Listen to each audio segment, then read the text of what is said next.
Des fois, dans vos vies, dans votre vie, vous pouvez passer des moments difficiles. Si l'on t'a dit que lorsque tu es enfant de Dieu, tu ne connaîtras pas des moments difficiles, on t'a menti. Non, même lorsque nous sommes enfants de Dieu, nous pouvons vivre des moments difficiles. Tu peux même des fois te poser la question si vraiment Dieu te connaît. Le problème n'est pas seulement parce que tu as péché, mais il y a des moments où Dieu éprouve aussi notre foi. Alors, après un moment de sécheresse, après un moment difficile, Dieu vient toujours vers nous. La situation qui se trouve dans ta vie ne va pas perdurer. Tout ce qui a un commencement a aussi une fin. Après chaque moment de complications, Dieu vient toujours pour nous visiter. Quand Dieu vient pour faire la promesse, il ne nous promet pas comme un homme. Je peux te promettre une chose, mais demain je ne suis pas capable d'honorer ma promesse. Mais lorsque Dieu fait la promesse, il a aussi les capacités d'honorer ce qu'il a promis. Alors quand Dieu fait la promesse, dans la promesse, lorsqu'il parle, ça veut dire que la chose est déjà enfantée. Lorsque c'est enfanté, c'est établi.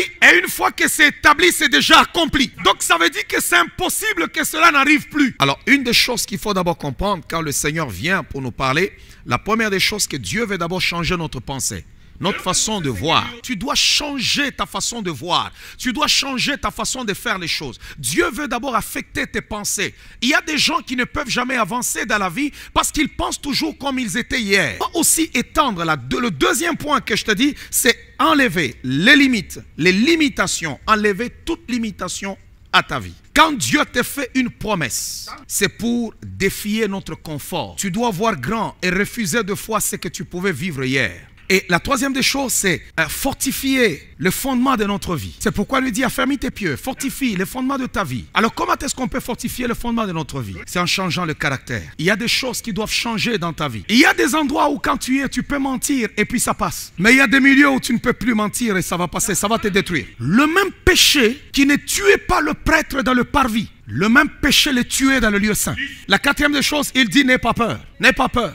Je vais dire à la vie de quelqu'un, il faut arrêter d'avoir peur.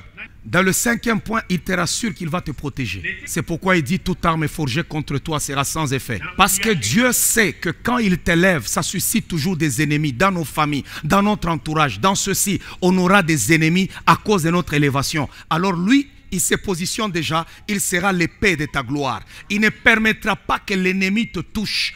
Il ne permettra pas que les hommes te touchent. Dieu ne permettra pas. La Bible dit, réjouis-toi stérile, toi qui n'as pas d'enfant. Commence seulement à célébrer parce que Dieu a un projet merveilleux pour toi. Commence à célébrer.